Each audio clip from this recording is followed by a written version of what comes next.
Today's topic is surface tension. First of all, we see that why we need surface tension. सबसे पहले हमारे पास alveoli में दो type के सेल्स होते हैं. Alveoli is lined by type 1 pneumocytes and type 2 pneumocytes. Flat cells होते हैं जो टाइप 1 होते हैं and they are for gaseous exchange. Type 2 cells हमारे पास क्यूबॉइडल होते हैं. It's like this is our alveoli. It's lined by some flat cells which are type 1 pneumocytes and some cuboidal cells which are type 2 pneumocytes. Type 1 are for gas exchange, type 2 produce surfactant. अच्छा, इसको side पे अगर हम देखें flat sales के ऊपर हमारे पास water की लेयर होती है. एल्वियोलाई में हमारे पास सेल्स जो है वो वाटर से लाइंड हुए हुए होते हैं और वाटर मॉलिक्यूल्स की जो लेयर्स होती हैं, जो सेंटर में मॉलिक्यूल्स होते हैं वो सारी each molecule is attracted by all sides equally. So net force हमारे पास जीरो होती है. Upward force is balanced bye downward force and sideways पे भी हमारे पास इक्वल फोर्सेज होती हैं. तो नेट फोर्स हमारे पास इक्वल होती है. पर जो हमारे पास सरफेस लेयर होती है वाटर मॉलिक्यूल्स की, इन पे कोई अपवर्ड फोर्स नहीं अप्लाई हो रही होती. तो डाउनवर्ड फोर्स की वजह से मॉलिक्यूल्स डाउनवर्ड पुल होते हैं जिसकी वजह से सरफेस हमारा श्रिंक हो जाता है. मॉलिक्यूल्स डाउनवर्ड पुल होंगे, सरफेस श्रिंक होगा.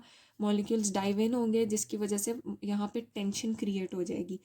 सरफेस मॉलिक्यूल्स कम होंगे, टेंशन सरफेस श्रिंक होगा, हमारे पास टेंशन डिवेलप हो जाएगी. जब टेंशन डिवेलप होगी तो लेट सपोज हेयर हमारे पास टेंशन डिवेलप हुई है. टेंशन के डिवेलप होने की वजह से कोलैप्सिंग होगी. जब कोलैप्सिंग होगी तो इनसाइड जो हमारे पास एयर है वो प्रेशर से बाहर मूव करेगी. अब इसको प्रिवेंट करने के लिए हमें बाहर से एयर प्रेशर देना है इतना कि वो इनवर्ड एयर को बैलेंस कर सके. अच्छा, हमें ओपनिंग पर प्रेशर अप्लाई करना है. सबसे पहले हम इसका फॉर्मूला देखते हैं. P is equal to 2T/R. ये हमारे पास क्या है, कोलैप्सिंग प्रेशर है, वो प्रेशर जिससे टेंशन की वजह से एल्वियोलाई कोलैप्स होती हैं. टेंशन वो है जो मॉलिक्यूल्स के डाइव इन होने की वजह से यहाँ पे क्रिएट होगी और रेडियस जो है वो हमारा साइज़ है एल्वियोलाई का. अब प्रेशर और टेंशन डायरेक्टली रिलेशन है इनका, विच मीन्स जितनी हमारे पास टेंशन होगी उतना ज़्यादा हमारे पास प्रेशर होगा. मतलब जितनी ज़्यादा टेंशन होगी उतने ज़्यादा प्रेशर के साथ एल्वियोलाई कोलैप्स होगा. पर और रेडियस जितना ज़्यादा होगा प्रेशर उतना ही कम होगा. अब इसमें हमारे पास दो केसेस आ जाते हैं, जब एल्वियोलाई हमारे पास इक्वल हो और या एल्वियोलाई हमारे पास जब अनइक्वल हो. सबसे पहले इक्वल का देख लेते हैं. दो एल्वियोलाई इक्वल हैं, इट मीन्स इनमें प्रेशर सेम है, इनमें टेंशन सेम है, इनका रेडियस सेम है. तो जब ये एल्वियोलाई कोलैप्स होगी तो इस एल्वियोलाई से एयर बाहर निकलेगी और इस एल्वियोलाई से भी एयर बाहर निकलेगी और दोनों का प्रेशर सेम होगा. तो यहाँ से एयर जो निकलेगी वो इस एल्वियोलाई में एंटर हो जाएगी और इधर की एयर जो निकलेगी वो इधर एंटर हो जाएगी, जिसकी वजह से ये इन दोनों एल्वियोलाई का साइज़ मेंटेन रहेगा और यहाँ पे हमें कोई ऐसी डिफ़िकल्टीज फेस नहीं करनी पड़ेगी. पर अगर इन केस हमारे पास एक एल्वियोलाई जो है वो लार्ज है और दूसरी स्मॉल है, अब यहाँ पे हमारा डिफरेंस आ जाता है रेडियस में. इसका रेडियस ज़्यादा है, इट मीन्स इसमें प्रेशर कम होगा. इसमें प्रेशर कम है, इसका रेडियस कम है, इट मीन्स इसमें प्रेशर ज़्यादा है, as we have the inverse relation between the pressure and the radius. तो क्या होगा, अब यहाँ पे जब इन्होंने कोलैप्स होना है तो जो स्मॉलर एल्वियोलाई है उधर से एयर मोर प्रेशर से आउटवर्ड मूव करेगी और वो जाके वो एंटर हो जाएगी इस लार्जर एल्वियोलाई में, जिसकी वजह से इस लार्जर एल्वियोलाई का साइज़ मज़ीद इंक्रीज़ हो जाएगा. पर जब लार्जर एल्वियोलाई कोलैप्स होगा, इधर से हमारी एयर निकलेगी तो उसका प्रेशर कम होगा, तो वो एयर हमारी स्मॉलर एल्वियोलाई में एंटर नहीं हो पाएगी. तो इससे हमारा रिजल्ट क्या होगा, हमारा लार्जर एल्वियोलाई और लार्ज होता रहेगा और स्मॉलर एल्वियोलाई और स्मॉल होता रहेगा. तो ये हमारे पास अनस्टेबल केस हो जाएगा. इसमें हमारे पास क्या होगा कि परफ्यूजन क्या है, हमारे पास फ्लो ऑफ ब्लड है. फ्लो ऑफ ब्लड नॉर्मल रहेगा क्योंकि वो ज़्यादा कम नहीं होता, पर वेंटिलेशन इश्यूज हो जाएंगे. फॉर एग्जांपल स्मॉलर एल्वियोलाई जब स्मॉलर होता रहेगा तो वो अंडर वेंटिलेटेड होगा, पर इसमें ब्लड परफ्यूजन नॉर्मल है. तो इन इश्यूज़ की वजह से यहाँ पे हमारे पास एयर तो वेस्ट नहीं हो रही, एयर इसमें एंटर हो रही है, पर ब्लड इसमें वेस्ट होगा. इसमें क्या होगा, इसमें हमारी एयर वेस्ट हो रही है क्योंकि इधर से वो निकल रही है और वो जहाँ कहीं भी नहीं रही है. तो ये वेंटिलेशन परफ्यूजन इश्यूज़ हम लोगों को इस केस में फेस करने पड़ेंगे जब एल्वियोलाई हमारे पास डिफरेंट साइजेस की होंगी. नेक्स्ट क्या है, फॉर गुड गैस एक्सचेंज हमारे पास मल्टीपल एल्वियोलाई होते हैं, मल्टीपल स्मॉलर एल्वियोलाई हमें चाहिए होते हैं rather than one big alveoli. Lungs में almost more than 300 million alveoli होते हैं, तो हमारा गैसियस एक्सचेंज इफेक्टिव होता है. तो स्मॉलर एल्वुलाई होंगे तो उनका पर अगर हमारे पास स्मॉलर एल्वुलाई होंगे तो उनका कोलेप्सिंग प्रेशर ज़्यादा होगा। इन इश्यूज़ को सॉल्व करने के लिए हमें सरफेक्टेंट चाहिए होता है। सबसे पहले हम अपने इश्यूज़ देखते हैं। अभी हमने कोलेप्सिंग इशू देखा है कि हमारे जब अपवर्ड फोर्स नहीं मॉलिक्यूल्स पे अप्लाई होगी, टेंशन इंक्रीज होगी और एल्वियोलाई कोलैप्स हो जाएंगे। दूसरा, अनइक्वल एल्वियोलाई में वेंटिलेशन परफ्यूजन इश्यूज होंगे, उनको सॉल्व करने। तीसरा इशू हमारे पास क्या होता है, जब एल्वियोलाई कोलैप्स होते हैं तो कोलैप्स होते हुए वो अपनी ऑल डायरेक्शन से फ्लूइड सक करते हैं। जब फ्लूइड एल्वियोलाई में एंटर होगा, एल्वियोलाई मोर वेट होंगे तो वो गैशियस एक्सचेंज प्रॉपर नहीं होगा और वो फ्लूइड द एक्यूमुलेट होना स्टार्ट हो जाएगा, which results in pulmonary oedema. अब सरफेक्टेंट का स्ट्रक्चर हम देख लेते हैं और हमने we will see that how surfactant will solve all over 3 problems. Structure we will see here.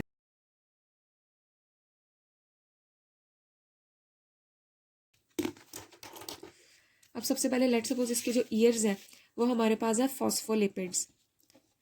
Phospholipids हमारे पास होते हैं हाइड्रोफोबिक, प्लस बाकी एरिया जो हमारे पास होता है वो होता है हाइड्रोफिलिक। सरफेक्टेंट में मेनली हमारे पास प्रोटीन्स होते हैं और लिपिड्स होते हैं। प्रोटीन्स हमारे पास होते हैं 90% ऑलमोस्ट, सॉरी प्रोटीन्स 10% होते हैं। प्रोटीन्स हमारे पास ऑलमोस्ट 10% होते हैं और लिपिड्स हमारे पास होते हैं 90%। सबसे ज़्यादा फॉस्फोलिपिड है, हाइड्रोफोबिक होगा। उसके बाद बाकी इसका जो है वो हाइड्रोफिलिक है। ABCD हमारे पास हैं एपोप्रोटीन्स, इनके फंक्शंस आगे हम देखेंगे। और ये हमारे पास साथ होती है इम्यूनोग्लोबिन ए के मॉलिक्यूल प्लस एल्ब्यूमिन प्रोटीन। खैर ये हमारा स्ट्रक्चर हो गया। अब हमने देखना है इसकी सिंथेसिस और इसका रिलीज। रिलीज ये होते हैं हमारे क्यूबॉइडल टाइप 2 न्यूमोसाइट से। लेट सपोज ये हमारा सेल है, इनकी प्रोडक्शन होगी। प्रोडक्शन होती है इनकी इन the form of clusters. Clusters की फॉर्म में प्रोड्यूस होंगे। फिर इनकी स्टोरेज होगी इन्हीं सेल्स में। स्टोरेज फॉर्म इनकी होती है लैमिलर बॉडीज। इसके बाद let suppose this is over surface और ये सरफेस पे रिलीज होते हैं। सरफेस पे जब रिलीज होंगे तो हमारे पास ये एडिशन होगी सम ट्यूबुलर माइलिन बॉडीज की। They are secreted in the form of tubular myelin. Rearrange होंगी ये लैमिलर बॉडीज से ट्यूबुलर माइलिन बॉडीज में। अब यहाँ पे क्या होगा, अब ये हमारा सरफेक्टेंट का मॉलिक्यूल है। अब लेट सपोज ये हमारे फ्लैट सेल्स थे, ये हमारे वाटर के मॉलिक्यूल्स थे। अब सरफेक्टेंट मॉलिक्यूल इधर सरफेस लेयर पे सेक्रीट होके हमारी सरफेस लेयर पर आ जाएंगे सेल से सेक्रीट होके। अब क्या होगा कि ये रिप्लेस कर लेंगे वाटर मॉलिक्यूल्स की पोजीशन को। जितने ज़्यादा मॉलिक्यूल्स हमारे सरफेस पे आ जाएंगे उतनी हमारी टेंशन डिक्रीज होगी, क्योंकि ये इनका आउटवर्ड पोर्शन हमारा हाइड्रोफोबिक होता है तो ये वाटर पे फ्लोट करेंगे, इन पे अपवर्ड फोर्स लगेगी तो ये डाउनवर्ड नहीं जा सकेंगे। जब अपर लेयर पूरी सरफेक्टेंट से कवर हो जाएगी तो हमारी सरफेस टेंशन डिक्रीज होती रहेगी। लेस हाइड्रोजन मॉलिक्यूल्स होंगे सरफेस पे तो सरफेस टेंशन हमारी उतनी ज़्यादा डिक्रीज होगी। इस तरह हमारे ये प्रॉब्लम सॉल्व होती है। आगे हमारे पास एप्रोप्रोटीन्स जो थी उनके फंक्शंस हम देख लेते हैं। प्रोटीन ए हमें हेल्प करती है सरफेक्टेंट की सेक्रीशन में। प्रोटीन बी और सी हेल्प करती हैं सरफेक्टेंट मॉलिक्यूल्स को स्प्रेड करवाने में वाटर सरफेस पे। और जो प्रोटीन ए और डी हमारे पास एज अ ऑप्सोनिन वर्क करती है।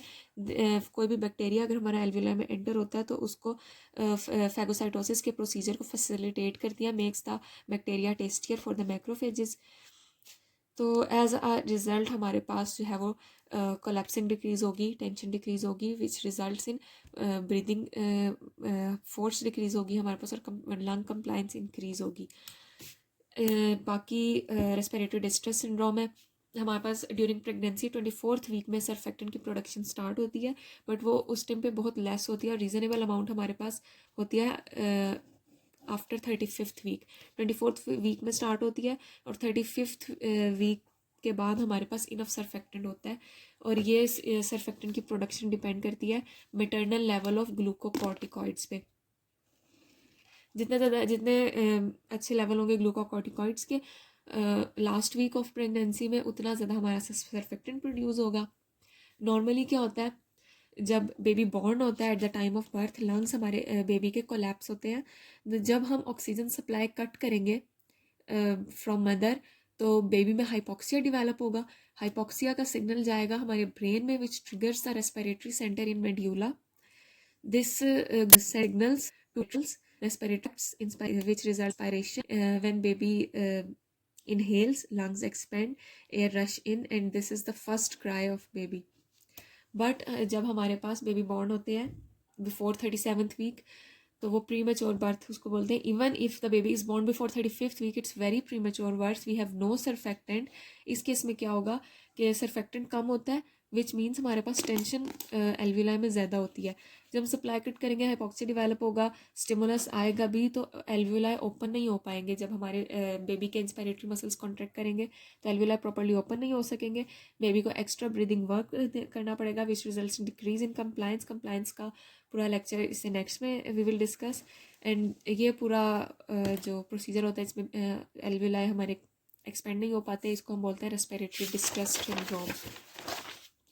अब सरफेक्टेंट ने क्या किया, सरफेक्टेंट ने हमारी सरफेस टेंशन डिक्रीज की, कोलैप्सिंग डिक्रीज की, एल्विलाई को ड्राई किया which result in no negative capillary suction and it maintains the size of alveoli plus perfusion. If अब इन केस सरफेक्टेंट जब हमारे पास होता है तब भी अगर हमारे पास एल्विलाई अनइक्वल साइज़ के होंगे तो क्या होगा, हमारे पास स्मॉलर एल्विलाई लार्जर में एम्प्टी होगा। तो इस और लार्जर स्मॉलर में एम्प्टी नहीं हो पाता, ये हमने पहले देखा था। इसको प्रिवेंट करने के लिए क्या होगा, स्मॉलर में हमारे पास जो है सरफेक्टेंट की लेयर थिक होगी और लार्जर में सरफेक्टेंट की लेयर हमारे पास थिन होगी।